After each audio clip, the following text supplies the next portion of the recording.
kenapa mesti di bawah 35? Kalau bisa yang sudah dewasa memiliki KTP bahkan 18 atau 17 tahun bisa. Loh kenapa tidak? Ini kan kita memiliki, ya ini kan lebih filosofinya adalah memberikan kesempatan yang sama. Memiliki kesempatan yang sama untuk kepada siapapun. Tapi kalau umur 18 nanti ini Mas, pengalamannya baru ketua OSIS bahaya juga ini. Walaupun setiap orang nanti anggaplah progresif banget bisa mencalonkan diri kan, tapi kendalinya tetap ada di partai politik. Betul. Kalau dari Partai Golkar sendiri sebetulnya melihat apa gitu dari Mas Gibran ini? Karena kalau tadi kita bicara ketua OSIS gitu kan, Pak Erlangga pengalamannya jauh lebih panjang. Atau nama-nama lain yang dinominasikan Pak Erick Thohir juga lebih panjang. Kalau Ridwan Kamil juga pengalaman politiknya lebih panjang. Kalau boleh dibilang kan gini, kan setiap individu lah ya, setiap individu termasuk saya dan semuanya saya pikir kan kita juga punya selain track record juga kita punya ya katakanlah sesuatu yang memang kita juga boleh dibilang embedded ya, dalam diri kita masing-masing melekat ya. Artinya ya bahwa Mas Gibran memang betul putra dari Bapak Presiden Jokowi itu kan sebuah hal yang fakta dan saya pikir justru kita bangga dong.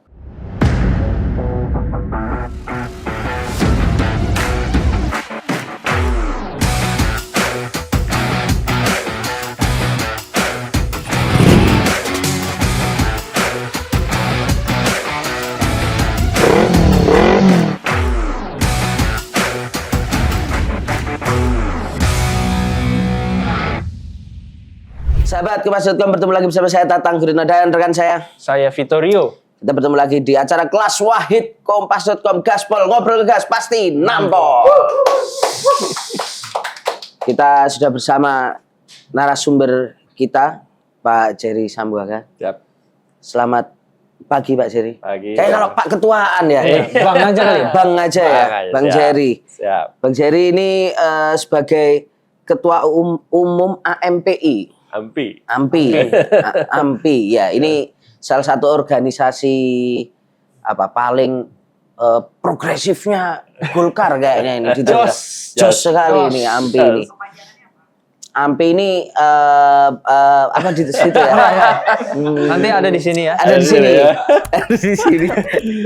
Angkatan Muda Pembaruan Indonesia. Pembaruan Indonesia, ya. Tapi kok nggak ada Golkarnya gitu malah di AMPI itu, Mas Heri. Siap. Jadi gini, waduh, ini menarik ya kalau kita bicara soal organisasi kepemudaan, juga tentunya generasi muda pada umumnya ya.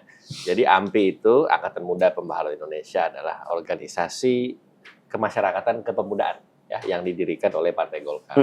Jadi itu sudah berdiri semenjak tahun 1978. Dan memang itu sudah lama. Salah satu instrumen atau mungkin organisasi pendukungnya Partai Golkar ya. Dan pada saat itu memang inisiasi atau mungkin ide dan filosofi di balik pembentukan itu adalah memang untuk bisa memberikan wadah dan juga tempat untuk teman-teman muda, generasi muda, dan siapapun sebetulnya, khususnya anak-anak yang memang pengen aktif dan juga ingin masuk ke Golkar pada saat itu. Karena kan dulu waktu kita zaman Orde Baru ya pada saat itu kan memang kita membuka kesempatan ya kepada siapapun ya dari segala macam profesi.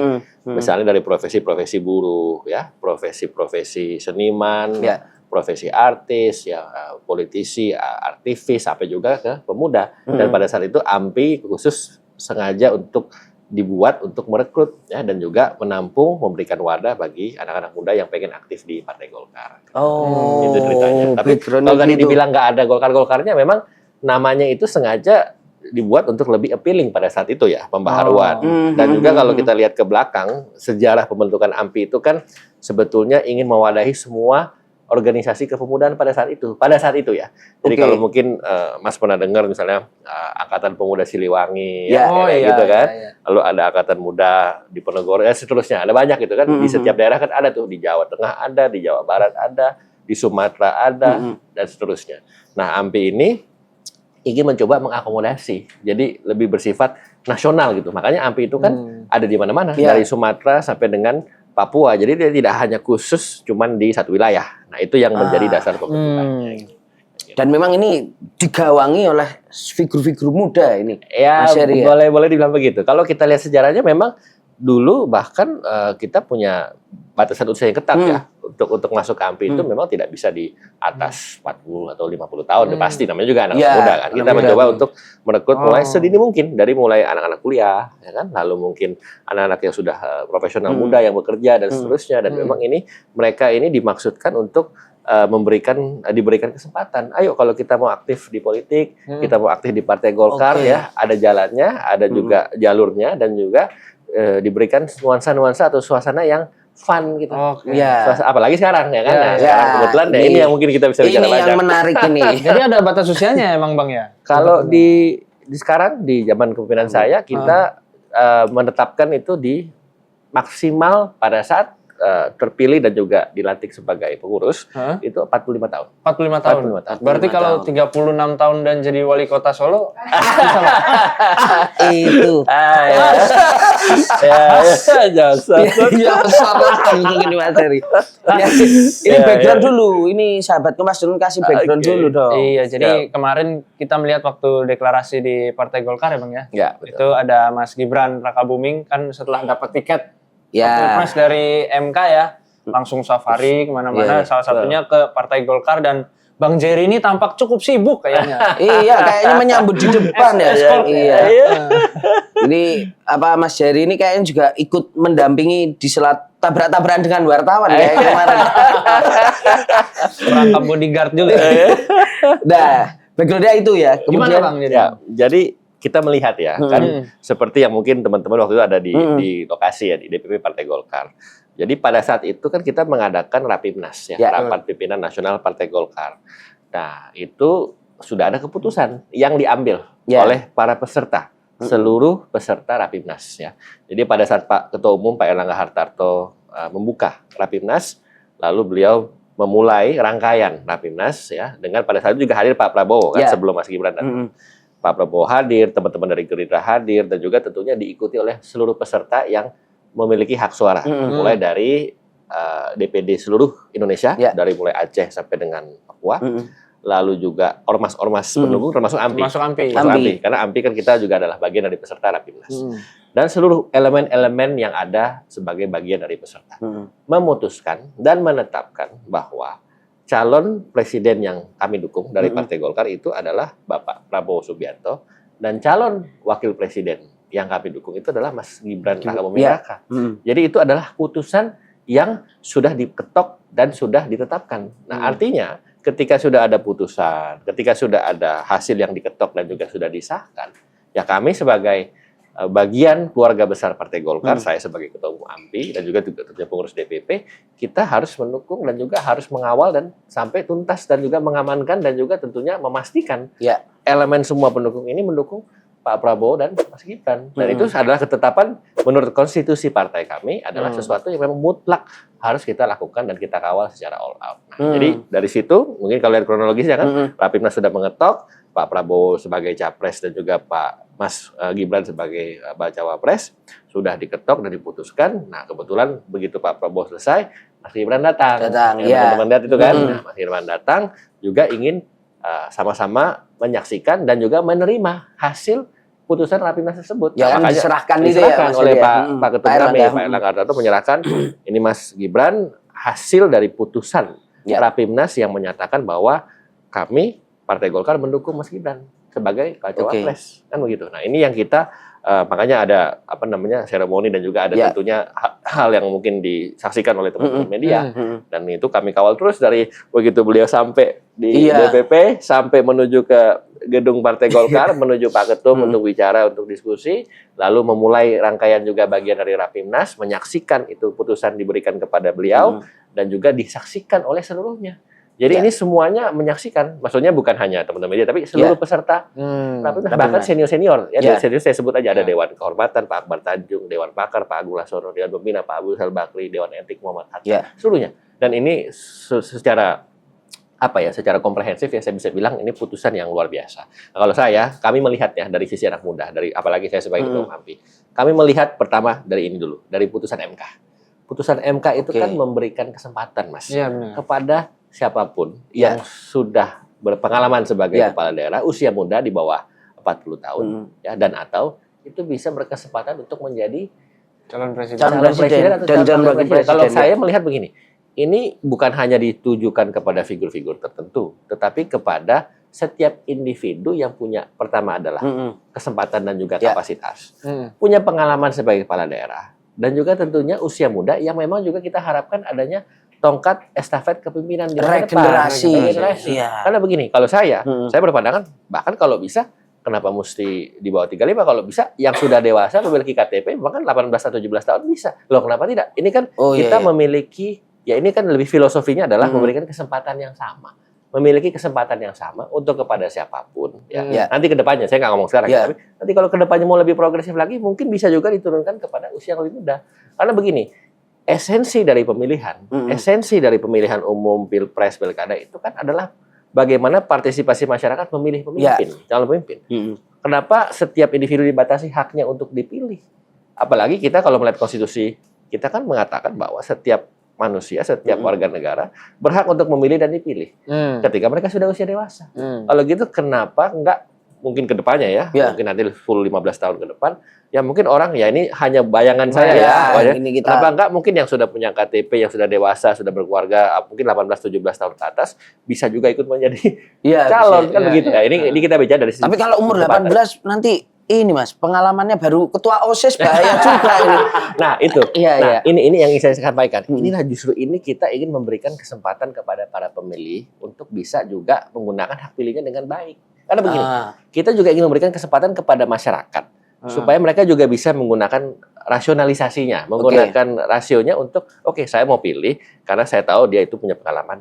Saya pilih karena saya tahu dia punya track record, ya. Saya pilih karena saya tahu dia punya kapasitas dan segala. Jadi nggak cuma sekedar berdasarkan likability gitu. Ini jadi kan kita juga kasih kesempatan gitu kan kepada para pemilih, kepada para partisipan, ya, kepada masyarakat umum supaya mereka juga nggak asal pilih. Nah, ini jadi kan dua sisi nih. Kita kasih kesempatan kepada calonnya, tapi kita juga kasih kesempatan kepada masyarakatnya untuk menggunakan menggunakan segala macam yang mereka pertimbangkan dan mereka sadari dan mereka juga pikirkan untuk memilih calon yang tepat. Belum tentu lebih muda, tentu kalah kualitas. Belum tentu. Iya. Belum tentu. Ini tadi agak suzon ya. Dia MK itu bukan buat Gibran itu. Buat ente. Anak muda. Anak muda. Buat ente. Ya. Bang Jerry, tapi kalau misalnya ini kan walaupun setiap orang nanti anggaplah progresif banget bisa mencalonkan diri kan, tapi kendalinya tetap ada di partai politik. Betul. Mencalonkan. Kalau dari Partai Golkar sendiri sebetulnya melihat apa gitu dari Mas Gibran ini? Karena kalau tadi kita bicara ketua OSIS gitu kan, Pak Erlangga pengalamannya jauh lebih panjang, atau nama-nama lain yang dinominasikan Pak Thohir juga lebih panjang. Kalau Ridwan Kamil juga pengalaman politiknya lebih panjang. Nah, Mas Gibran baru 3 tahun ya. Kurang lebih sekitar segitu ya. Apa yang membuat Golkar itu berani shifting dari Pak Erlangga awalnya terus kemudian ke Mas Gibran? Ya, jadi pertama kita tentu melihat secara prinsip ya, bagaimana setiap masyarakat atau setiap calon, setiap individu memiliki kesempatan yang sama, itu satu dulu. Nah, kemudian kita tarik lagi lebih spesifik bahwa beliau, Mas Gibran, itu tentunya punya pengalaman sebagai wali kota Solo. Ya kan? Itu adalah sebuah fakta yang memang beliau melalui sebuah pemilihan pilkada di Solo, beliau menang dengan angka yang juga sangat signifikan kalau bisa dibilang ya. Dan beliau ini juga selama memimpin juga tentunya dengan caranya yang tentunya mungkin kekinian dan juga tentunya menampilkan sesuatu yang sifatnya mungkin terobosan, inovasi, ya mungkin yang out of the box lah boleh saya bilang. Beliau memimpin Solo ini dengan tentunya banyak gebrakan-gebrakan dan juga pencapaian. Dan itu dari sisi track record.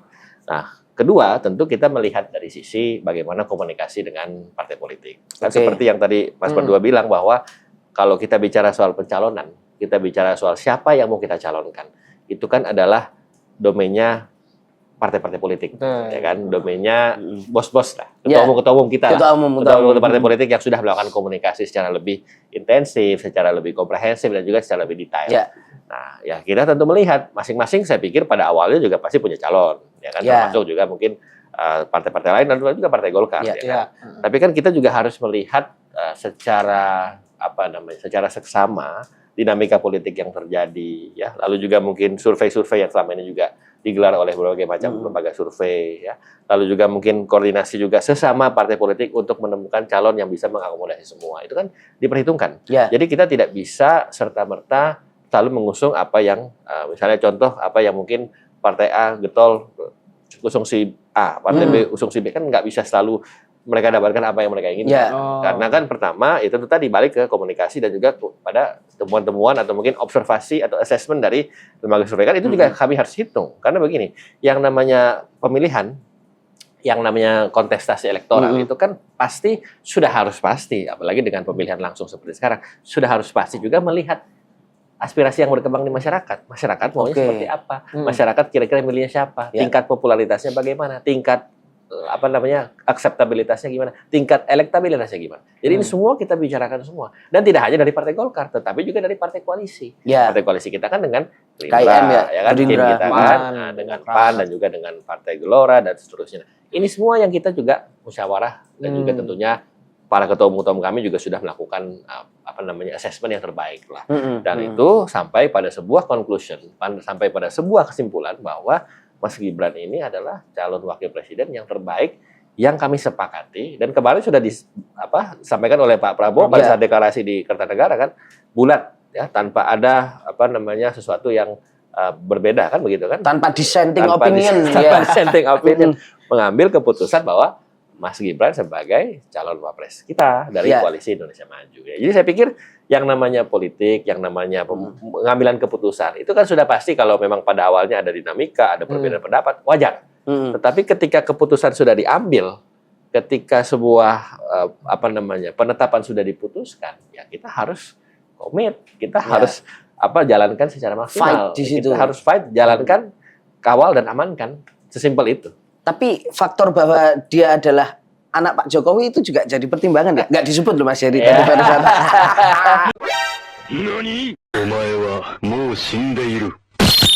Ya. Disebut tadi yang bisa mengakomodasi semua. Itu pinter banget ya. Ente kurang. Jadi nggak dijawab ini. Aduh, ente diketawain itu.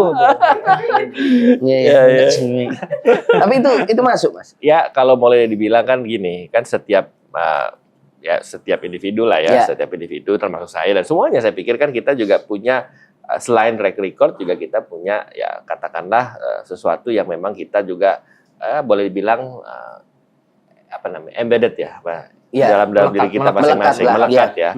Artinya ya bahwa Mas Gibran memang betul putra dari Bapak Presiden Jokowi itu kan sebuah hal yang fakta dan saya pikir justru kita bangga dong. Ya kan artinya kan ini beliau adalah Presiden Pak Jokowi memiliki putra salah satunya Mas Gibran yang sudah melalui kontestasi elektoral. Jadi gini, yang ingin saya sampaikan saja begini, tidak semua juga bahwa misalnya bapaknya politisi, anaknya politisi langsung otomatis jadi nggak semua seperti itu. Karena begini, karena dalam dunia politik ini kan kita melalui sebuah yang namanya pemilihan, mekanisme pemilihan, ya pilkada, pemilu, ya dan seterusnya.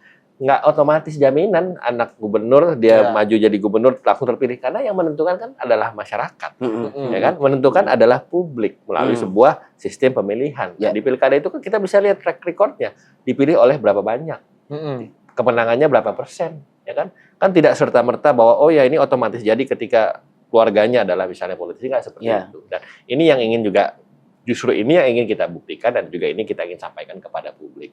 Ya, melalui sebuah kontestasi elektoral ya di tingkat pilkada sudah terbukti. Nah, ini kita sekarang di tingkat nasional. Nah, ya kita ingin coba berikan kesempatan ya kan.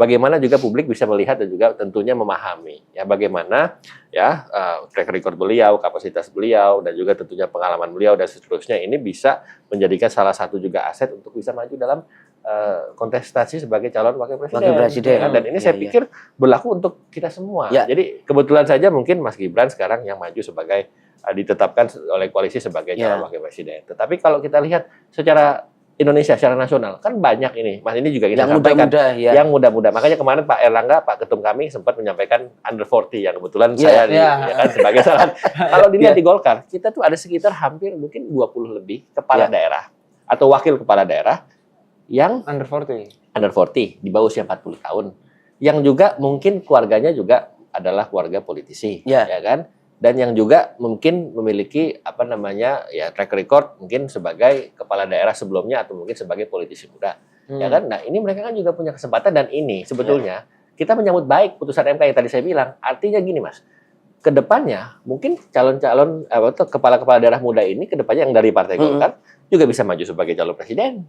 Kedepannya bisa maju sebagai calon wakil presiden, dan justru inilah kita ingin memberikan pesan juga kepada publik bahwa kami Partai Golkar dan juga AMPI kita juga punya stok-stok kader yang potensial kedepannya nanti dalam pemilu mungkin 10 tahun 15 tahun ke depan, yang tentunya ini juga bisa mengisi mungkin katakanlah kekosongan mungkin politik anak muda atau estafet token kepemimpinan. Nah, ini yang sebetulnya filosofinya lebih daripada cuman kita ngomongin Pilpres pada tahun 2024. Ini lebih dari itu. Jadi saya pikir ini bisa mengubah, memberikan presiden yang positif ya kepada negara kita dan bangsa kita ini untuk melihat bahwa ayo generasi muda itu juga bisa. Ketika diberikan kesempatan. Kan? Sebagai contoh, Presiden Soekarno waktu menjadi presiden itu kan usianya 44 tahun, ya kan? Masih muda lah kurang lebih ya. Lalu Muhammad Hatta juga demikian, lebih muda lagi, lebih muda setahun. Lalu Sultan Syahrir menjadi Perdana Menteri juga lebih muda, di bawah 40 tahun. Artinya ketika kita ada founding fathers kita yang juga sudah memberikan contoh bagaimana generasi muda juga bisa terlibat dalam katakanlah ya policy maker dalam kehidupan berbangsa bernegara. Kenapa enggak sekarang setelah reformasi ini kita juga bisa memberikan kesempatan? Ya, itu juga bisa gitulah, terbuka gitu. Tapi Mas, sebenarnya kalau kita lihat Golkar kan ada beberapa nama yang masuk waktu itu, Pak Erlangga, kemudian Pak Ridwan Kamil gitu. Nama Mas Gibran ini masuk kapan? Dan juga ada rumor yang mungkin kita pengen ada jawaban dari Mas Jerry. Kabarnya Gibran itu seharusnya datang di hari Sabtu itu selain menerima SK itu dia juga dikuningkan dengan masuk di AMPI. Itu benar nggak itu? Oke, pertama saya jawab yang bagaimana mungkin kronologinya ya kan. Nama Gibran. Ya sebetulnya dari awal kan kami juga sudah seperti tadi saya bilang kita menjajaki dari berbagai macam faktor ya, dari observasi terhadap survei, komunikasi kepada ketua-ketua partai politik. Ya ini memang bukan pada ranah saya untuk menjawab ya, mungkin ranahnya ketua umum ya, tetapi yang bisa saya pastikan kepada teman-teman adalah tentunya ini sudah melalui proses yang panjang ya, sudah melalui sebuah assessment dan juga observasi yang cukup komprehensif ya, karena semua juga kita jadikan sebagai bahan consideration. Ya, mulai dari survei, temuan dari lapangan, aspirasi dari masyarakat, lalu juga mungkin suara-suara dari generasi muda, komunikasi dengan ketua-ketua partai, termasuk juga dengan ormas-ormas, termasuk juga dengan AMPI dan seluruhnya. Seluruhnya ini kita menjadikan salah satu indikator dan juga bagaimana kita mengambil keputusannya. Dan memang itulah yang menjadi sebuah conclusion sekali lagi bahwa Mas Gibran adalah calon yang terbaik yang kami sudah akan usung dan kami putuskan untuk kami dukung, ya kan? Nah, jadi udah lama itu ya Bang, sebelum putusan MK udah di-assess juga? Sudah di-assess, karena kan mungkin teman-teman juga sudah melihat ya mungkin di berbagai macam media ya, bahkan suka ditampilkan tuh kalau misalnya kan misalnya si A pasangan dengan si A berapa persen, ya kan? Kan gitu kan, kita kan simulasi kan, kita kan juga melihat itu bagian dari salah satu sekian banyak faktor yang kami juga assess. Tetapi yang lebih penting adalah mekanisme internal partai politik yang juga kami lakukan di dalam. Artinya gini, kami juga setiap kali kami rapat kan kami juga diskusi, kami juga brainstorming, kami juga melakukan banyak katakanlah ya bagian dari diskusi-diskusi yang lebih intensif ya, tidak hanya di pusat tapi juga di daerah. Itu semua juga menjadi salah satu pertimbangan. Belum lagi dengan komunikasi dengan para ketua partai politik dari koalisi, itu kan juga jadi semuanya sudah bulat memutuskan dan juga menetapkan bahwa Mas Gibran sebagai cawapres kami. Nah ini yang pantauannya udah lama Mas. Karena kan nggak mungkin kita juga mengambil keputusan tanpa banyak pertimbangan dan banyak diskusi dan juga banyak masukan. Ini kan semuanya juga sudah terproses ya.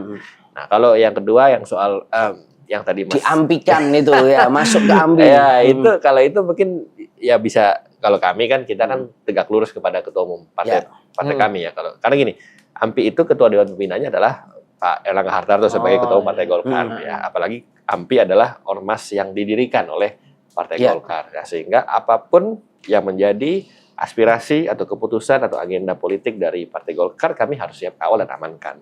Nah terkait apakah nanti mungkin ada wacana atau mungkin ada rencana ya, misalnya nanti mungkin kedepannya Mas Gibran mau masuk Golkar atau mungkin AMPI dan sebagainya, yaitu kami serahkan kembali kepada Bapak Ketua Umum dan juga kepada Mas Gibran ya. Tapi sampai hari ini belum Mas Jerry? Sampai hari ini saya cuma bisa katakan ya komunikasi pasti sudah ada, ya kan? Tetapi kan mengenai putusan itu kan nanti kita kembalikan kepada putusan tersebut ya, kepada Pak Ketua Umum dan juga tentunya Mas Gibran ya, bagaimana komunikasi itu dibangun. Tetapi intinya yang ingin saya sampaikan adalah ini lebih lebih fenomenal dari sekedar bagaimana masuk calon lewat siapa dan gimana, bukan cuma soal itu. Tapi yang saya ingin sampaikan adalah bagaimana sekali lagi kesempatan itu diberikan kepada generasi muda. Dan AMPI melihat hal itu sebagai hal yang sangat positif. Karena kita ingin juga memberikan bukti juga kepada publik ya. Ketika generasi muda diberikan kesempatan, itu kami yakin kok bahwa generasi muda juga entitled atau memiliki tanggung jawab moral juga untuk bisa membuktikan kepada publik bahwa generasi muda juga mampu selama diberikan kesempatan dan juga diberikan tentunya ya dalam sebuah koridor yang sesuai dan kondusif dengan tentunya dengan peraturan-peraturan yang memang melandasi seperti putusan MK tersebut. Ini kan putusan hukum ya kan, dan juga tentunya dengan turunannya yang juga memastikan, yang mengkondisikan bahwa ternyata generasi muda bisa. Nah, jadi sekali lagi saya melihatnya ini adalah sesuatu hal yang positif. Kami AMPI, Angkatan Muda Pemuda Indonesia melihat ini sesuatu yang bagus ya, potensial. Ya. Kenapa tidak? Ya orang generasi muda diberikan kesempatan, yang kami sebagai ormas pemuda ya tentu senang dan bangga dong. Apalagi ketika cawapres full kami support. Full support, maksimal dan kawal dan amankan. Apalagi ketika bakal cawapresnya gabung sekalian. Itu dalam komunikasi gitu gimana Bang? Apa yang dibicarakan Bang? Tentu kalau dalam komunikasi ya kita lakukan lah apapun ya. Kan tidak cuma soal pencalonan ya sebenarnya kan komunikasi apapun kan kami lakukan dengan setiap pihak ya. Maksudnya gini ya, komunikasi ya katakanlah konsolidasi untuk kemenangan ya, untuk untuk kita nanti mungkin ke depannya kita akan maksimal turun ke daerah semuanya untuk memenangkan capres dan cawapres kami. Semua kita lakukan. Jadi tidak hanya sebatas eksklusif hanya kepada soal siapa masuk siapa gitu ya, siapa masuk mana, enggak seperti itu. Jadi kita komunikasinya intensif, kita continue, kita sustainable, ya kita selalu melakukan komunikasi yang intensif. Nah, Mas Jerry, ini tadi ada pertanyaan titipan. Kenapa sebenarnya seorang Gibran ini harus maju sekarang? Gitu. Katakanlah kan, tadi kalau kita bahas soal banyak yang tersebar di luar kan adalah soal politik dinasti dan lain sebagainya. Salah satu yang jadi variabel atau pembahasan adalah karena Mas Gibran dianggap dia akan nyalon nih ketika bapaknya masih jadi presiden. Takutnya akan ada tumpang tindih lah kepentingan di situ. Tapi kalau dari Mas Jerry sendiri, AMPI dari Golkar melihat apa sih urgensinya seorang Gibran itu maju dalam kontestasi saat ini? Kenapa nggak misalnya 2029 gitu? Itu kenapa itu Mas? Ya, saya pikir kalau kita bicara dari cycle election ya setiap 5 tahun sekali, kapanpun sebetulnya kan bisa. Malah saya ingin balik bertanya. Ya kalau sekarang kenapa menjadi masalah kan gitu? Benar. Kalau 5 tahun lagi juga kenapa jadi masalah? Tapi kenapa kalau sekarang jadi masalah kan gitu? Nah kalau kita melihat esensi dari cycle election tersebut, anytime sebetulnya kapanpun bisa. Karena dalam yang namanya sebuah sistem pemilihan umum, pilpres, pilkada itu setiap orang, setiap individu, setiap calon diperbolehkan untuk maju kapanpun, selama memenuhi syarat kan gitu. Jadi saya pikir dari sisi itu kita tidak melihat itu ada sebuah isu yang signifikan. Satu. Kedua, ya kita juga ingin memastikan ya bahwa yang namanya pemilihan tadi kan Mas sempat singgung soal politik dinasti, ya kan. Nah, kalau saya berpendapat bahwa ini bukan soal politik dinasti, karena yang namanya dinasti itu kan terkonotasikan atau mungkin terasosiasikan dengan sebuah ada anggota dari keluarga yang bisa langsung jadi. Tanpa pemilihan. Term dari dinasti itu atau terminologi atau nomenklatur dinasti itu kan lahir dari sebuah konsep di mana ada sistem kerajaan, ya kan, sistem mungkin monarki, yang mungkin bapaknya itu adalah raja, diturunkan kepada anaknya dan keturunannya seterusnya. Tapi kalau ini kan enggak, ini kan melalui sebuah sekali lagi mekanisme pemilihan, ya kan, kontestasi elektoral, yang memilih langsung adalah masyarakat. Ya ini kan nggak bisa dibuat-buat, nggak bisa direkayasa gitu kan. Ini masyarakat langsung yang milih, apalagi pilpres yang milih mungkin berapa? Hampir 200 juta. 200 juta masyarakat, gimana caranya kita memastikan ketika misalnya ini anak si A, ini anak si B langsung jadi, kan nggak bisa kayak gitu. Ini kan kita kembalikan kepada masyarakat yang memilih.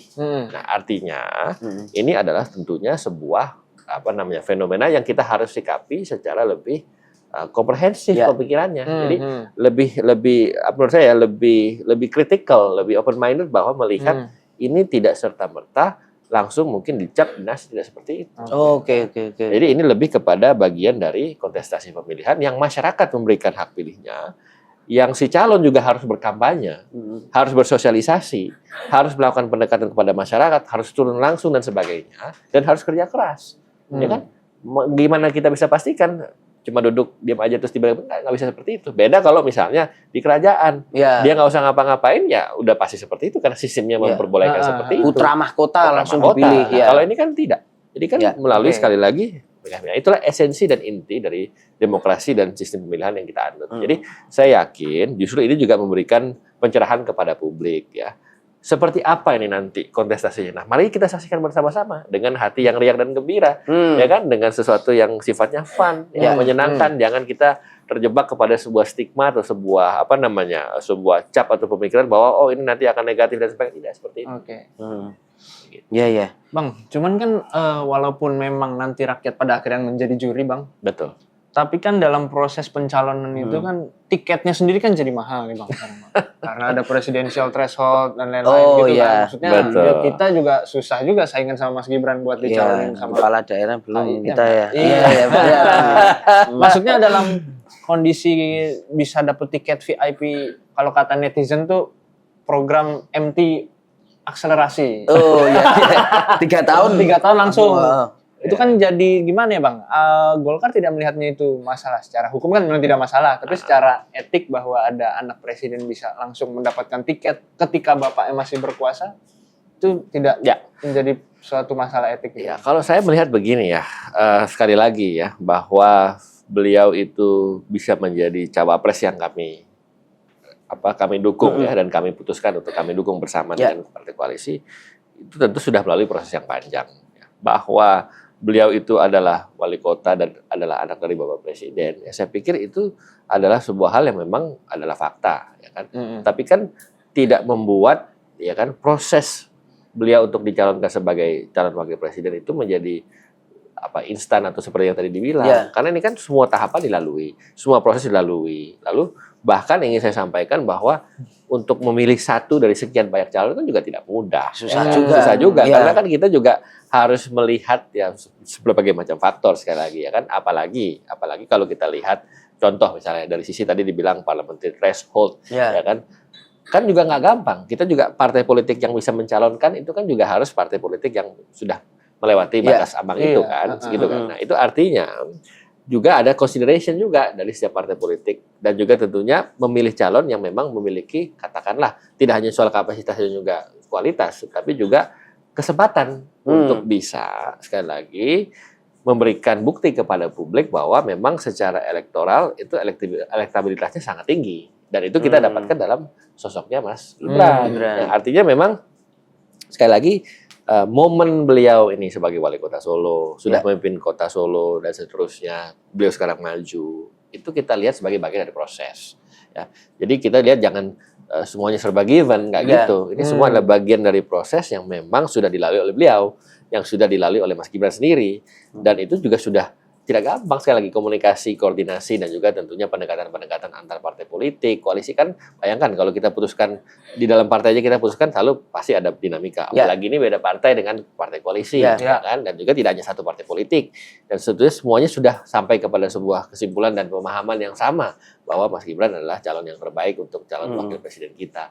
Nah artinya sekali lagi ini dilihat sebagai bagian dari rangkaian, bagian dari proses. Bagian dari tahapan-tahapan yang sudah terlalui, yang sudah dilalui dengan baik. Jadi ini semua sekali lagi ya mari kita lihat, mari kita sambut ini ya kan calon kita ini ya calon wakil presiden, calon presiden yang sudah diputuskan oleh partai koalisi, yang sudah kami usung dari partai Golkar, yang sudah diputuskan dalam Rapimnas supaya beliau-beliau ini kita dapat melakukan hasil yang terbaik. Nah tapi salah satu kemarin yang muncul juga ini Mas Heri.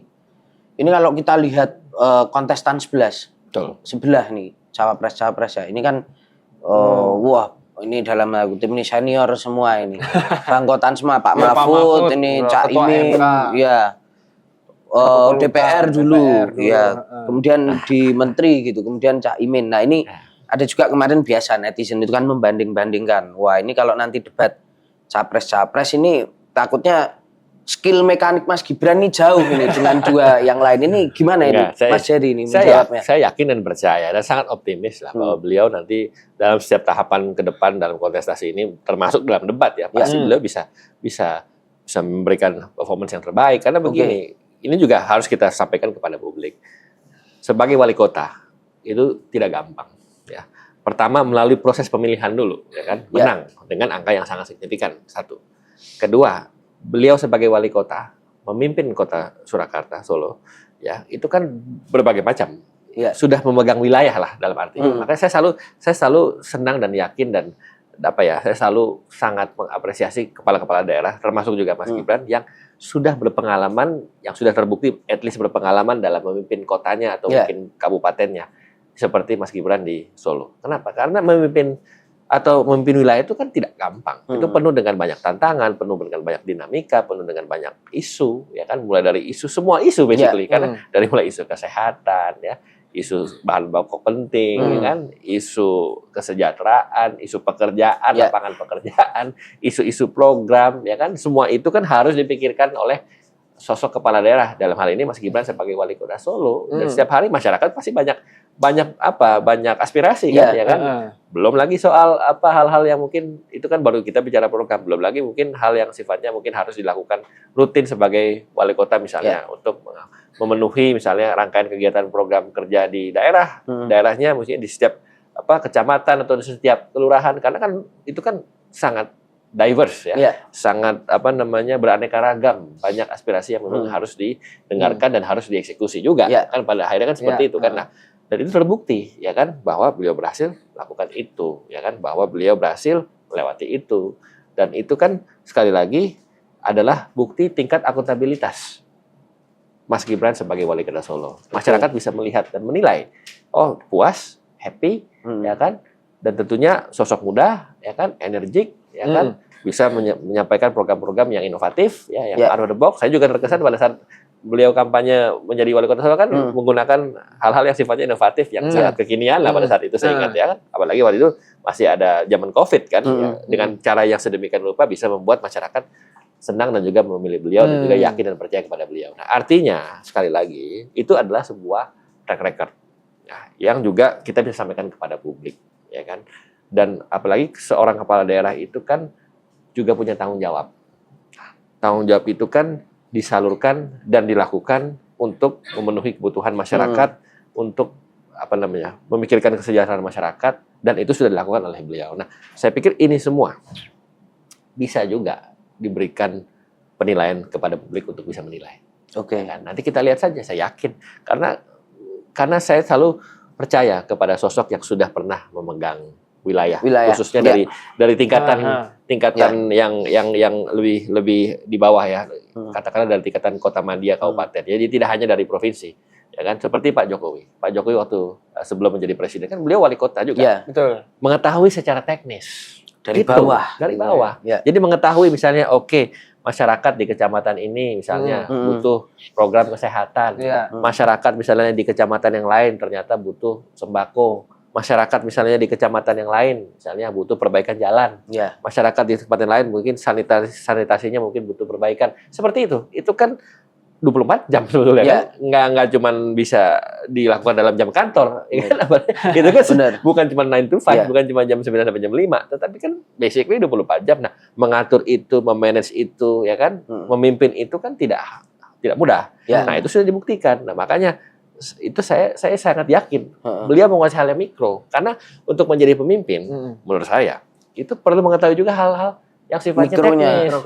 Jadi tidak hanya bicara soal yang terlalu yang umum dan juga yang terlalu besar, karena kan lahir dari sebuah sebuah pemikiran dan sebuah observasi langsung kepada masyarakat, apa kira-kira masyarakat dari bawah gitu ya. Jadi ternyata seperti ini. Nah, itu nanti dituangkan dalam level yang lebih tinggi lagi, misalnya di provinsi, level lebih tinggi lagi di nasional. Nah, Mas Gibran sudah membuktikan itu. Nah, sangat serasi dengan Pak Prabowo selama ini kan besarnya. Kan dalam konsep gagasan yang umum yang besar di nasional. Kan beliau sebagai menteri, ya kan beliau juga dari bawah politik juga, jadi politik juga memahami Dan beliau juga sebenarnya dari bawah kan, dari TNI kan, Ya. dari prajurit sampai juga dengan jadi legend dan seterusnya menjadi menteri pertahanan dan juga sudah melalui kontestasi beberapa kali pilpres. Ya beliau juga jadi saya pikir ini kombinasi yang sangat pas.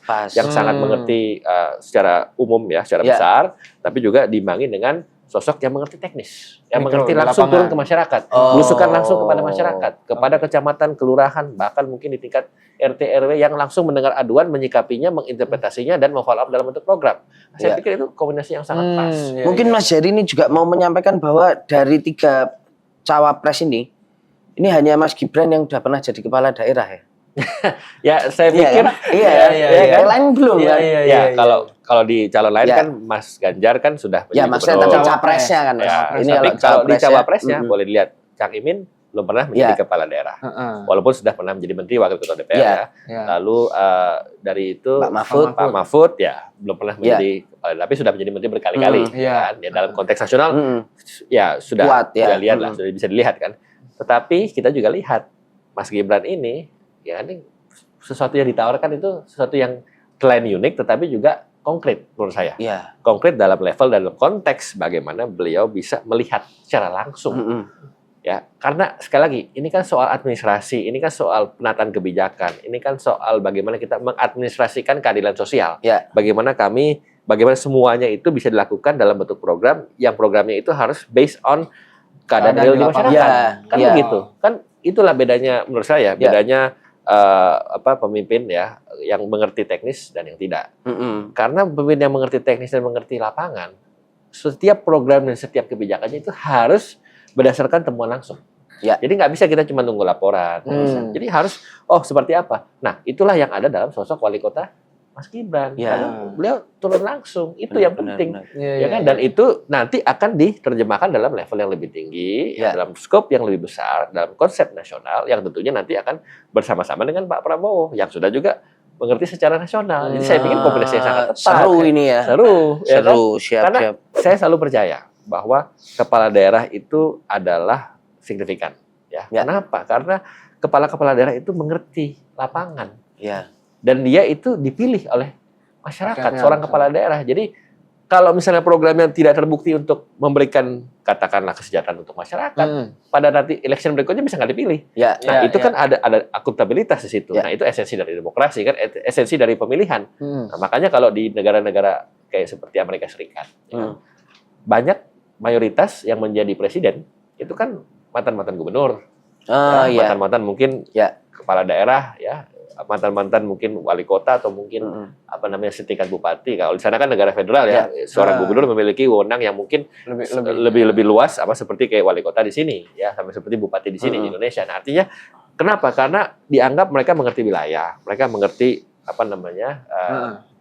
masyarakatnya, mereka mengerti tuntutan dan aspirasi dari masyarakatnya. Dan dalam hal ini saya sangat yakin dan sangat optimis dan sangat percaya bahwa Mas Gibran itu bisa mendeliver itu semua.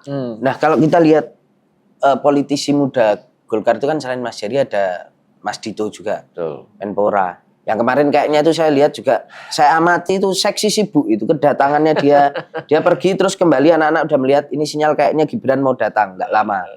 Nah ini sebenarnya benar nggak sih Mas kalau Mas Jerry dan juga Mas Dito ini termasuk 2 figur yang membantu Mas Gibran ini kemudian mau untuk dipasangkan dengan Pak Prabowo dan nanti harapannya boleh nih gabung sama Golkar nih dari 2 figur ini. Ya, saya pikir kita semua lah ya, kita semua di Golkar ini kan.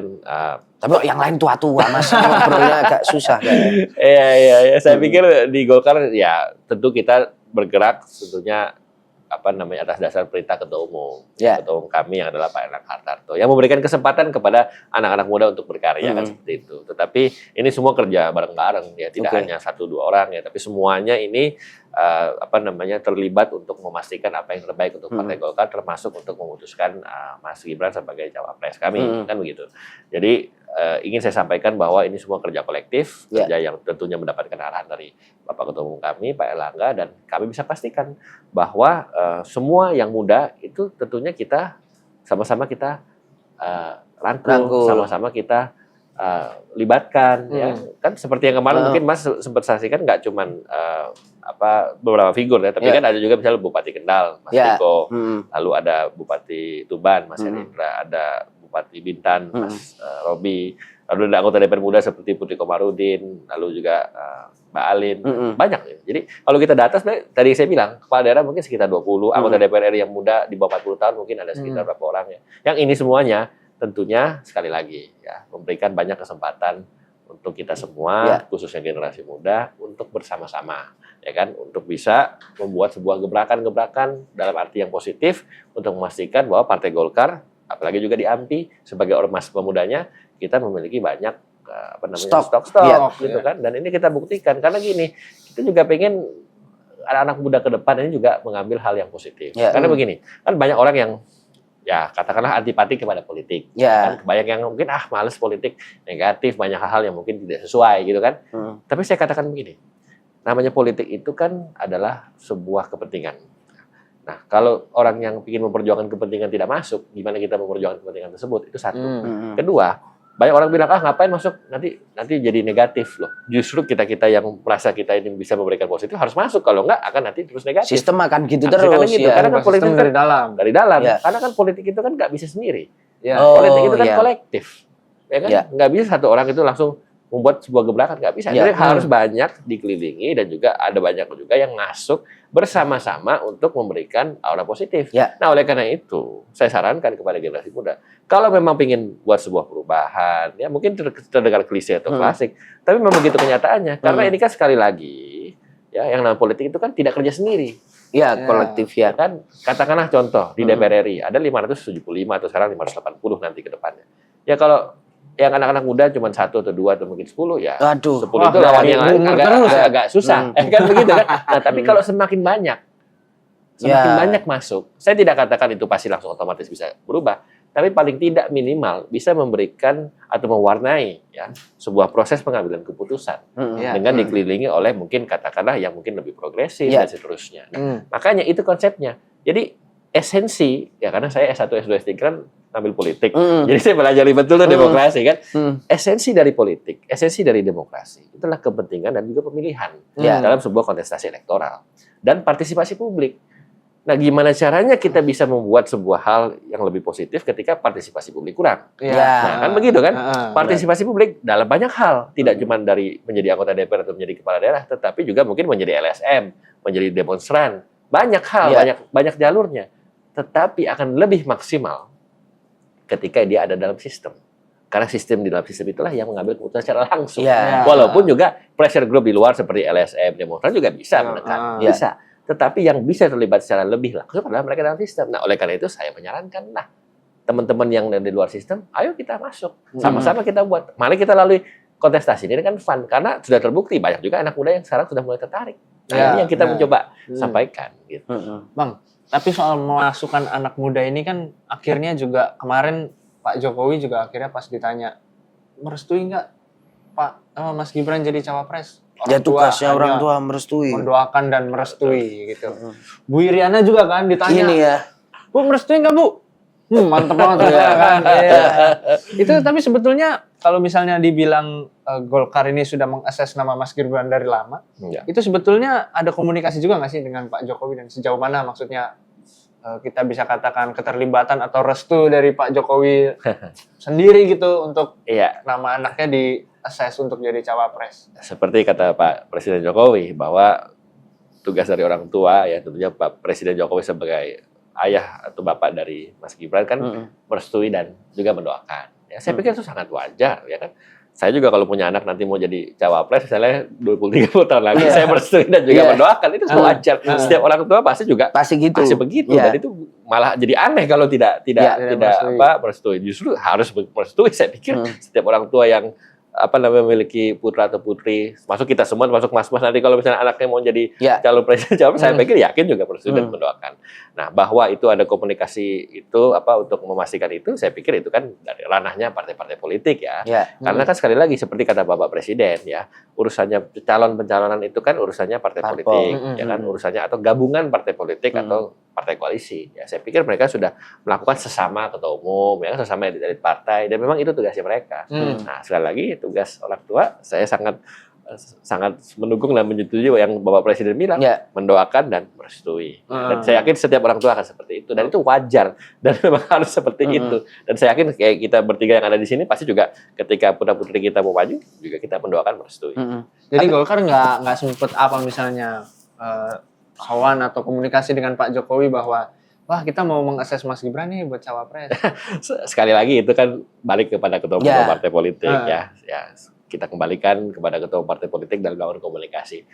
Nah, untuk yang tadi Mas tanya, itu mungkin saya tanya langsung ke ketua partai. Pak Erlangga ini sana nih pertanyaannya enggak ke Mas Jerry nih Pak Erlangga. Jadi nanti kita next Pak Erlangga ini ya. Di sini ya. Langsung nggak bisa di sini. Tapi ada ini nggak Mas? Personal communication gitu Mas Jerry dengan Mas Gibran gitu. Ya kayak tadi ini sebenarnya aku masih penasaran nih.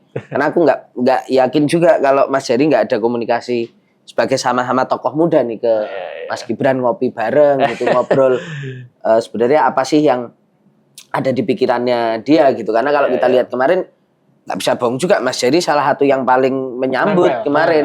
Nempel. Nah itu sebenarnya ada momen itu nggak sih Mas? Ya sebetulnya sebelum beliau menjadi wakil presiden yang diputuskan oleh Partai Golkar ya saya dengan beliau dengan Mas Gibran sudah berapa kali sempat ketemu ya dalam beberapa event ya. Waktu saya sempat kunjungan kerja ke Solo ya sama-sama dengan beliau juga sebagai wali kota Solo ya kami waktu itu kalau tidak salah kegiatan-kegiatan UMKM dan juga beberapa acara seperti seminar yang ada di kota Solo yang kita banyak kerjasama juga dengan Kementerian Perdagangan pada saat itu saya sudah di perdagangan. Ya memang komunikasi lah saya pikir kita bangun ya kan komunikasi kita tentu kita jalin ya saya pikir kan itu bagian dari kita bersilaturahmi ya bagaimana kita sebagai anak bangsa apalagi sama-sama mungkin generasi muda ya kan tentu memiliki banyak kesempatan untuk berdiskusi ya. Jadi intinya kalau soal komunikasi ya tentu sudah dijalin ya dan sudah pernah juga sebelum urusan-urusan wapres atau capres ini kan kita sudah komunikasi terus ya intinya pernah komunikasi lah kita kenal baik dengan beliau ya beliau juga tentunya sebagai tokoh muda dan sebagai wali kota dan saya pikir itu yang mungkin juga harus dibangun juga oleh setiap individu yang muda juga ya kita namanya juga dalam politik ini kan harus banyak komunikasi ya dalam dunia pemerintahan juga seperti itu ya dan saya pikir kita harus terus konsisten ya dalam membangun komunikasi. Ya, Bang. Itu ada pertanyaan apa itu? Pertanyaan bagus ini. Jadi kan kita tahu kalau pertanyaan dari belakang ya. Dari belakang ya. Bos kita canggih. Canggih ya. Canggih. Ada yang menilai bahwa nanti sosok Mas Gibran ini bisa menjadi pemecah suara di Jawa Tengah, Bang. Ya. Karena kan Mas Gibran 3 tahun jadi wali kota Solo, juga keturunannya Pak Jokowi yang Solo banget gitu. Sementara kan Jawa Tengah ini udah kadung terkenal sebagai kandang banteng nih, kandang partai sebelah tuh. PDIP lah gitu ya. Nomor 2-nya kemarin pas 2019 tuh PKB. Caimin gitu. Nah, kalau Golkar sendiri ketika mendeklarasikan Mas Gibran sebagai cawapres itu menghitung itu juga nggak sih bahwa Mas Gibran diprediksi bisa memecah suara partai-partai itu, partai Caimin dan PDIP di Jawa Tengah gitu, Bang. Ya sekarang kita bicara strategi lah. Ini kan lebih ya mungkin saya tidak bisa membuka semua lah, tapi saya mungkin bisa bicara umumnya. Spill dikit, Bang. Ya, spill dikit. Mungkin kalau secara hitung-hitungan, ya pastilah ini kami semua lihat. Kami ini kita juga kalkulasi. Namanya politik kan apalagi pemilihan kita juga harus detail kalau enggak kan kita juga bakal tidak memiliki rencana ke depan kan begitu.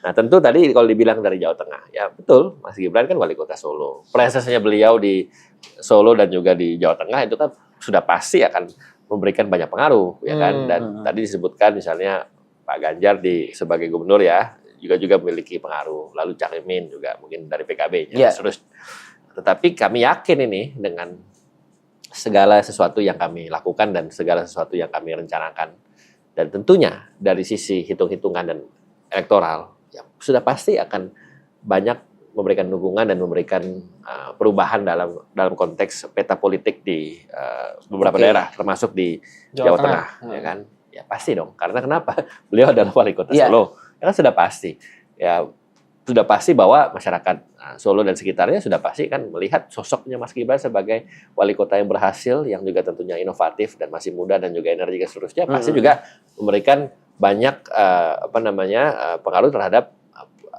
perilaku pemilih pada saat nanti di Pilpres 2024 ya kan. Belum lagi kalau kita lihat ya kita tidak hanya bicara satu figur, tapi figur lain. Contoh misalnya saya sebut kalau di Golkar kan kita punya Pak Ridwan Kamil nih sebagai kader Golkar, ya kan, wakil ketua umum Partai Golkar dia. Di Jawa Barat juga pasti berpengaruh, kan nggak mungkin tidak. Dominan. Iya kan. Lalu juga Pak Dekarwo, mantan Gubernur Jawa Timur, ya. Itu juga sudah pasti memiliki influence. Kan kayak begitu kan memang kita juga harus petakan dan kita harus lihat dalam sebuah hal yang strategis ya. Dan saya yakin itu juga akan mempengaruhi konstelasi ya dengan dengan pencalonan ini dan juga tokoh-tokoh ini yang sangat yakin juga akan mereka turun langsung.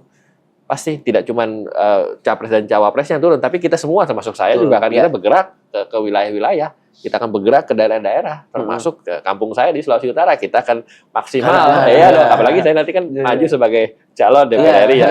Kita pasti juga akan sudah pasti tugas kita semua itu sebagai kader kan. Tapi mobil khusus di Jawa Tengahnya ini kayaknya Mas Gibran bisa lah ini ya. Saya yakin, saya sangat yakin karena itu tadi sebagai kepala daerah beliau memiliki pengaruh. Pasti itu. Siap. Apa itu, Vito? Apa? Aku terus ini. Itu ada lagi tuh. Tulisannya agak kurang terbaca ya. Iya. Juru kampanye. Iya. Nah, itu menarik untuk melihat juru kampanye Golkar nih. Gimana maksudnya ya? Iya. Aku juga bingung cuman kasih judul. Jadi juru kampanye Golkar, Mas Gibran. Oh ya, itu gimana, Mas? Jadi apakah benar itu? Tapi kan belum dikuningkan. Ini gimana? Gimana mau kampanye? Itu sekali lagi kalau kita bicara jurkam, itu kan yang memutuskan partai. Kan? Jadi nanti kan akan diputuskan setelah melalui banyak assessment lah pastinya kan. Nah, kami tunggu saja. Kita lihat saja, kita tunggu aja arahan Pak Ketua Umum, ya kan. Ketika sudah diputuskan nanti seperti apa ya kita jalankan. Mas, tapi nggak pengen mengkuningkan Mas Gibran gitu loh. Karena kan udah ada partai adiknya Mas Gibran udah sini aja bang. Golkar loh, pendulang suara kedua loh, terbesar di pemilu kemarin kan. Nggak sayang apa kalau nggak dikuningkan? Iya, saya cuma bisa sampaikan sekarang pada saat ini ya. Pertama, betul tadi bilang Partai Golkar adalah partai terbesar kedua di parlemen, di parlemen DPR RI. Partai yang senior, sudah berpengalaman. Dan di saat yang sama, selain berpengalaman senior, tapi juga sekaligus banyak memberikan kesempatan untuk anak muda. Terbukti, banyak kepala daerah, banyak anggota DPR RI, provinsi, kabupaten, kota yang muda. Nah, itu artinya Partai Golkar itu memiliki concern dan juga atensi yang khusus kepada generasi muda, karena percaya bahwa generasi muda juga bisa membuat sebuah gebrakan dan sebuah inovasi dan tentunya memberikan banyak hal yang positif untuk bangsa negara. Nah, kalau dari AMPI jelas, apalagi AMPI kan yang namanya ormas kepemudaan kemasyarakatan yang didirikan Partai Golkar, aspirasi kita ke Partai Golkar, dan tentunya kita juga menyambut baik nih ketika ada generasi muda. Makanya saya ditanya oleh teman-teman dia pada saat Mas Gibran diputuskan di Rapimnas, AMPI gimana? Wah, AMPI kita sangat mendukung dong. Kita sangat senang, sangat appreciate putusan tersebut dan kita akan kawal maksimal. Kenapa? Karena kita sebagai organisasi pemuda, ya kita bangga ketika ada anak muda, wali kota, memiliki prestasi, memiliki jabatan, mengelola daerah, pemerintahan dan seterusnya, dicalonkan sebagai calon wapres, ya kita harus. Apalagi diputuskan dalam Rapimnas Partai Golkar, wah sudah itu sesuatu yang mutlak kita harus all out. Berarti ini tinggal. Ini intinya kan ini agak panjang jawabannya. Intinya adalah ayo Mas Gibran bergabung dengan AMPI. Kayaknya gitu. Itu yang bilang Mas ya, itu yang bilang Mas. Ini saran dari Mas ya. Itu bisa dilihat tuh. Nah, Mas, melihat potensi ini mungkin pertanyaan terakhir ya. Gitu ya. Oh, masih ada. Ada satu lagi ya. Coba Mbak dibukain contekannya tuh. Iya dong. Ini soal sebenarnya kita ingin melihat ke depan Mas. Karena kita lihat sekarang kita nggak bisa menafikan bahwa Mas Gibran ini masih menjadi kader PDIP gitu. At least PDIP belum mengeluarkan statement lah ya. Nah kemudian ketika misalnya akhirnya mendaftar nih ke KPU sebagai cawapresnya Pak Prabowo gitu. Dan Golkar menjadi menjadi partai pertama yang mengusungnya di KIM ya. Betul. Ini nanti akan menimbulkan potensi kerawanan nggak sih Mas di parlemen sendiri? Artinya akan ada gejolak nih, gesekan gitu. Apalagi ini kan kalau kita lihat petanya 2019 pemilu itu kan nomor 1 PDIP, nomor 2 Golkar. Betul. Nah ini akan menimbulkan satu gesekan yang cukup mengerikan nggak ini untuk politik di parlemen sendiri?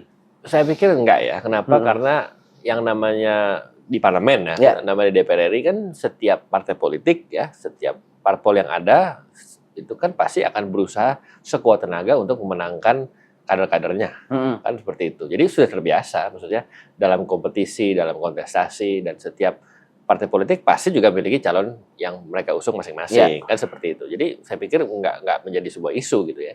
Dan bahwa itu ada dinamika politik, dinamika dalam koalisi, dinamika dalam pencalonan capres maupun juga cawapres. Saya pikir itu hal yang wajar. Kalau nggak ada dinamika justru aneh. Kenapa? Karena dalam pengambilan keputusan untuk apalagi yang sangat strategis untuk memilih calon kan sudah pasti akan ada banyak dinamika dalam perbedaan pendapat, dinamika dalam hal katakanlah untuk hubungan dengan partai-partai politik yang lain itu biasa. Dan saya yakin partai-partai seperti Golkar, PDIP ini kan partai-partai yang sudah malang melintang lah ya di politik ya. Ini kan bukan partai baru. Ini kan partai-partai yang sudah sekian lama, sudah berpengalaman, sudah pernah mengikuti kontestasi rektor beberapa kali dan berkali-kali ya, bahkan sudah pernah menjadi nomor 1, nomor 2 kita dengan PDIP. Saya pikir nggak ada masalah. Jadi saya pikir semua didudukan dalam sebuah konteks bahwa kita ingin sama-sama sebagai bagian dari elemen anak bangsa, karena partai politik kan bagian dari elemen anak bangsa, ya kan, bersama-sama ingin memberikan yang terbaik ya untuk konstituen kita masing-masing, untuk daerah pemilihan kita masing-masing, untuk masyarakat di Indonesia secara keseluruhan, dan tentunya ini adalah bagian dari pesta demokrasi. Jadi saya sih berpendapat ya, ini kan namanya juga pesta demokrasi, marilah kita sambut dengan riang dan gembira, ya kan. Jangan kita sambut dengan hal-hal negatif, hal yang sangat menjelekan, itu saya pikir tidak tepat ya. Ya kan, apalagi dalam suasana yang mungkin saya ingin katakan dinamis seperti ini ya. Jangan kita tonjolkan hal yang sifatnya negatif. Marilah kita sambut ini dengan sesuatu yang fun gitu kan. Apalagi ada anak muda yang sekarang menjadi cawapres. Ini kan sesuatu yang generasi muda juga harus, wah ya ini kan sesuatu yang sifatnya juga harus kita lakukan dalam sesuatu yang positif, yang fun juga gitu kan. Kenapa kita mesti jadi kayak negatif? Saya pikir itu masa-masa yang tidak perlu dilakukan ya, hal-hal yang tidak perlu dilakukan kampanye-kampanye negatif seperti itu ya. Dan untuk dalam tadi yang Mas tanyakan dalam konstelasi politik di parlemen ya, saya pikir juga ya biasalah. Dulu kita lihat tahun 2019, 2014, 2009 itu kan yang namanya koalisi-koalisi itu biasa-biasa aja kalau di DPR itu kan. Dan juga kan pasti kan ada dinamika dalam hal misalnya contoh hari ini dengan partai ini dengan ini, nanti mungkin di kemudian hari dengan yang lain. Jadi memang tidak boleh baper. Dalam politik itu nggak boleh baper. Politik nggak boleh baper. Artinya kan ini kan salah satu landasan yang kita sama-sama itu kan adalah bagaimana kita sama-sama memiliki kepentingan untuk bangsa dan negara. Yang tentunya dalam mengaktualisasi itu kan mesti ada berbagai macam cara. Nah, caranya itu kan mungkin bermacam-macam kan. Misalnya memutuskan koalisi dengan si A, dengan si B, ya kan. Mungkin pada saat ini, mungkin kedepannya mungkin beda koalisi, itu kan sesuatu yang biasa. Kita lihat sejarah kan dari tahun 2004, 2009, 2014, 2019 kan nggak pernah sama. Pasti ada dinamika yang terjadi. Dan kita semua masih dalam suasana kekeluargaan. Saya lihat nggak ada kan.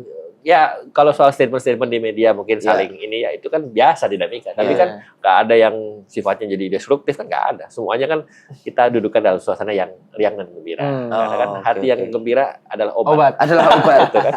Tapi suasana kekeluargaan ini emang karena apa Golkar juga udah sempat izin ke Bu Mega bahwa ini kader ibu nih mau kita usung jadi cawapres, itu ada nggak komunikasi gitu? Ya sekali lagi itu ranahnya ketua umum partai. Ketua partai politik.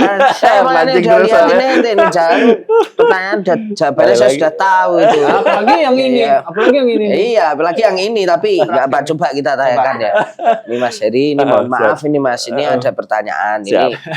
Gini Mas, kalau saya agak gimana juga ya tanyanya, tapi ini ya gini Mas, kalau nanti misalnya Golkar ini sudah membuka pintu untuk Mas Gibran, ini kan kalau kita melihat ini hari ini banyak yang menggoreng-goreng atau memandang bahwa ketika Mas Gibran maju dengan Pak Prabowo ini artinya Pak Jokowi itu berseberangan dengan Bu Mega dan PDIP gitu, menunjukkan paling enggak sikap itulah yang dianggap oleh publik salah satunya. Nah kalau nanti misalnya Mas Gibran ini akhirnya ya sudah masuk ke Golkar, apakah pintu Golkar juga terbuka untuk Pak Jokowi seandainya nanti gitu kan Pak Jokowi ya pindah gitu Mas?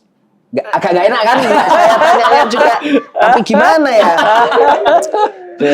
Itu gimana Mas? Waduh, kalau itu mesti tanyakan ke beliau-beliau langsung ya. Kalau sekali lagi kalau kami kan kita kan cuma melaksanakan aparat Pak Ketua Umum, kan apa alasan pimpinan-pimpinan kita ya. Ya kalau namanya kader pindah atau kader masuk atau perpindahan atau pertukaran atau apapun lah namanya ya, itu saya pikir ranahnya ketua umum paling lagi. Kayak gitu ya. Gak apa Mas. Ya, tapi kan kalau Golkar kan rindang ya. Aduh, siapapun ya kayaknya bisa dinaungi. Baiklah, terima kasih Mas Heri sama-sama. ngobrol-ngobrolnya. Semoga nanti sukses untuk tadi Amin. cawapresnya yang muda ini tadi. Makasih. Kita lihat ke depan ya kayak apa juga. Semoga dikuningkan. Kayaknya sih iya. Siap. Kita juga mengingatkan Mas Heri untuk teman-teman di Koalisi Indonesia Maju ini sudah tanggal 24 kita syuting ya. Tadi saya kontakkan sama pimpinan KPU katanya kok belum dikirim surat. Iya, besok udah deadline 25 ya ini. Deadline iya. Segera. Ya segera. Kita putuskan segera. Ya, Kita daftar segera. Siap. Oke, gitu sahabat Kompas.com, luar biasa. Tepuk tangan sudah teman-teman yang ada di studio ini. Kita dihadiri oleh 150 ya peserta ini ya. 150.000. 150.000. Oke. Terima kasih sahabat Kompas.com. Ketemu lagi, kita akan bahas lagi dinamika politik ke depan yang pasti akan masih sangat seru dengan saya Tatang Guritno. Dan saya Vittorio. Kita ketemu lagi di Gaspol, ngobrol ngegas pasti. Nampol.